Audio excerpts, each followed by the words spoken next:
Hashtag save Lakshadweep. We all are hearing this since the past few days as it's been trending on Twitter and other social medias. Hi everybody, welcome you all on Law Vita. My name is Aradhya Gupta and today we'll discuss about the Lakshadweep controversy.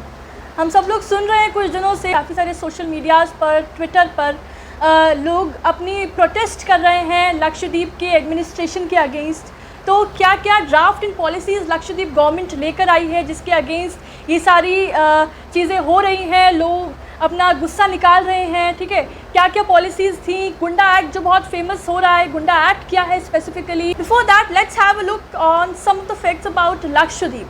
तो Lakshadweep we all know it is one of the union territory of India and it is the smallest territory of India which is having the population even less than 70,000। समझिए हमारे उत्तर प्रदेश के एक शहर से भी छोटा एक जगह है, ठीक है। और ये एक टोटल 35 आइलैंड से मिलकर बना है ये लक्षद्वीप। छोटे छोटे आइलैंड्स हैं जिसमें लोग जो रहते हैं वो लोग बेसिकली मलयालम लैंग्वेज बोलते हैं, majority of its population. Lakshadweep की कैपिटल क्या है? Its capital is Kavaratti. And Lakshadweep में कोई लेजिस्लेटिव असेंबली नहीं है, कोई चीफ मिनिस्टर अपॉइंटेड नहीं है, ना ही कोई लेफ्टिनेंट गवर्नर है। यहाँ पर एक एडमिनिस्ट्रेटर अपॉइंट किए जाते हैं and that has been appointed by president, right, president of India. And current administrator का नाम है प्रफुल्ल के पटेल, जिन्हीं के द्वारा कुछ रिसेंट उनके अपॉइंटमेंट के बाद उन्होंने कुछ draft and policies in front लाए हैं जिसकी वजह से ये सारे प्रोटेस्ट और ये सारे हैशटैग्स फेमस हो रहे हैं और ये कंट्रोवर्सीज़ क्रिएट हो रही हैं, ठीक है।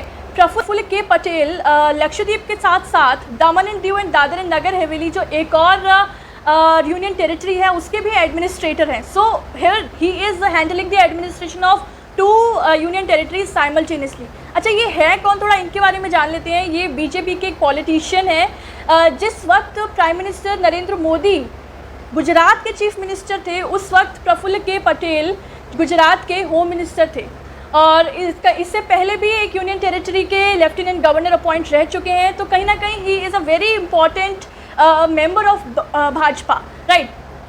अब ये हो गया कि प्रफुल्ल के पटेल कौन है, लक्षद्वीप यूनियन टेरिटरी के कुछ फैक्ट्स हमने जान लिए। एज आई सेड, प्रफुल्ल के Patel was appointed in December 2020।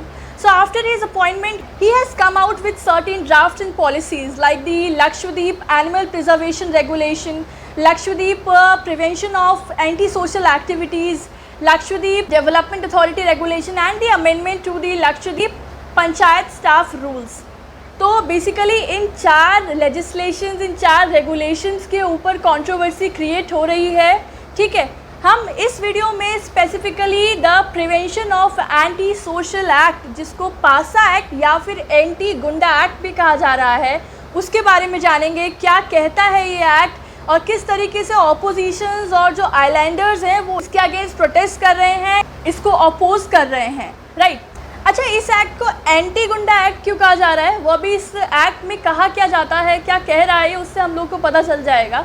So see, the Prevention of Anti-Social Activities Act or the Anti-Gunda Act states that a person can be detained without any public disclosure from a period of 6 months to 1 year without any court trial।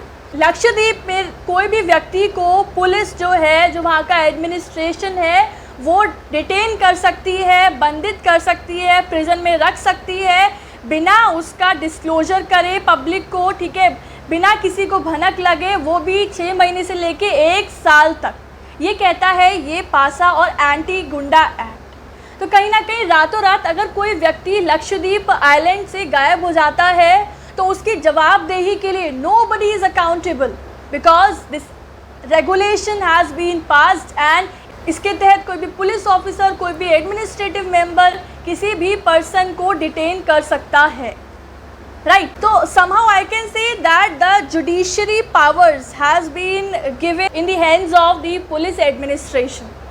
क्योंकि यहाँ पे कोई criminal trial नहीं हो रहा है, कोई criminal procedure code में जो भी मेंशन है उसके रूल्स, उसके प्रोविजंस के अकॉर्डिंग यहाँ पर उसका डिटेंशन, उसका ट्रायल नहीं चलाया जाएगा। अच्छा, अब ये एक्ट फर्दर क्या कहता है, इसका ऑब्जेक्टिव क्या है? It states that this regulation has been pass with a view to prevent the persons from acting in any manner prejudicial to the maintenance of public law and order, की जो Lakshadweep island का जो law and order है वो भंग ना हो, वो मेंटेन्ड रहे और कोई भी पर्सन उस लॉ एंड ऑर्डर के विरुद्ध जाके कोई प्री जुडिशियल एक्ट, कोई एंटी सोशल एक्ट, कोई अनलॉफुल एक्ट ना करे। इस पर्पज से ये रेगुलेशन को लाया गया है। People who are residing in Lakshadweep island plus also certain other persons who are living in its neighboring state Kerala are protesting against such rule and legislation. They are saying that this is unlawful, this is against the principle of natural justice and this is against the democracy. When this came in the notice of Prafulla K. Patel, what he stated, he said that my only agenda is the development of Lakshadweep, मेरा soul agenda Lakshadweep को develop करना है, उसका development करना है। He said that जो लोग गलत नहीं कर रहे हैं, people who are not committing any wrong, they do not have to worry, उनको इस लेजिस्लेशन से चिंता करने की ज़रूरत नहीं है। ये सिर्फ उन लोगों के लिए बनाया जा रहा है जो लोग गलत काम कर रहे हैं, जो लोग क्राइम रेट इंक्रीज़ कर रहे हैं, जो कि किसी ना किसी अनलॉफुल एक्टिविटी में इन्वॉल्व हो रहे हैं। ये लॉ, ये लेजिस्लेशन सिर्फ उन्हीं लोगों के लिए बनाया गया है। He said that if people had not done anything wrong, then they should not be concerned about the prevention of anti-social activities regulation. पर सवाल ये उठता है कि क्या वाकई लक्षद्वीप आइलैंड पे इतना ज़्यादा क्राइम रेट बढ़ गया है कि हमको इस तरीके की रेगुलेशन की ज़रूरत है? तो मैं इसके लिए आप लोगों को एक रिपोर्ट की डेटा बताना चाहती हूँ। As per the data release बाय NCRB, national crime records bureau, the Lakshadweep has the least number of violent crimes in the country. 2019 की NCRB की रिपोर्ट के तहत लक्षद्वीप में सबसे कम number of violent crimes commit हुए हैं। And as per the 2019 report, Lakshadweep has the almost zero crimes like the crime of rape, the crime of assault, the crime of murder, dacoity, kidnapping, etc. जो Islanders हैं, जो वहाँ पर रह रहे हैं, जो ऑपोजिशन के मेंबर्स हैं और जो प्रोटेस्टर्स हैं, उनका ये कहना है कि कुछ जो क्लॉजेज हैं इस लेजिस्लेशन के वो अननेसेसरी हैं ऑन वेरियस आस्पेक्ट। जैसे कि इसका एक क्लॉज ये कहता है कि जो एडवाइजरी बोर्ड बिठाई जाएगी इस तरह के केसेस को डील करने के लिए, वो एडवाइजरी बोर्ड खुद एडमिनिस्ट्रेटर द्वारा अपॉइंट की जाएगी। So this is somehow the whole power has been given in the hands of the administrator itself. तो this is quite can be a discriminatory in nature. और क्लॉज जिसके ऊपर question raise किया जा रहा है, सेट्स दैट ऐसा कोई भी व्यक्ति जिसके अगेंस्ट डिटेंशन ऑर्डर रिलीज किया गया है और जिसकी जो रेफरेंस है वो एडवाइजरी बोर्ड का ऑर्डर के अकॉर्डिंग दिया गया है, ऐसे व्यक्ति को लीगल प्रैक्टिशनर से कंसल्ट करने का राइट भी नहीं दिया जाएगा।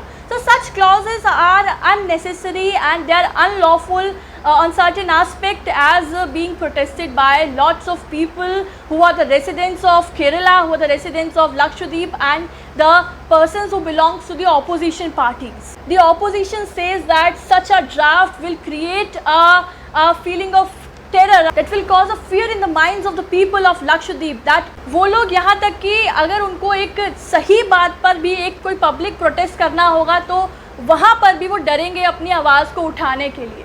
ऐसा ऑपोजिशन का और प्रोटेस्टर्स का कहना है। तो अब मैं जानना चाहती हूँ कि आप लोगों का क्या व्यू है इस एंटी गुंडा एक्ट और पासा रेगुलेशंस के towards.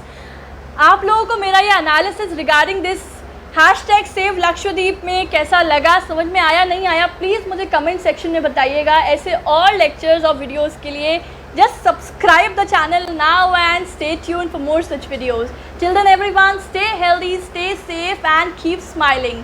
Thank you so much. Signing off here, Aaradhya Gupta.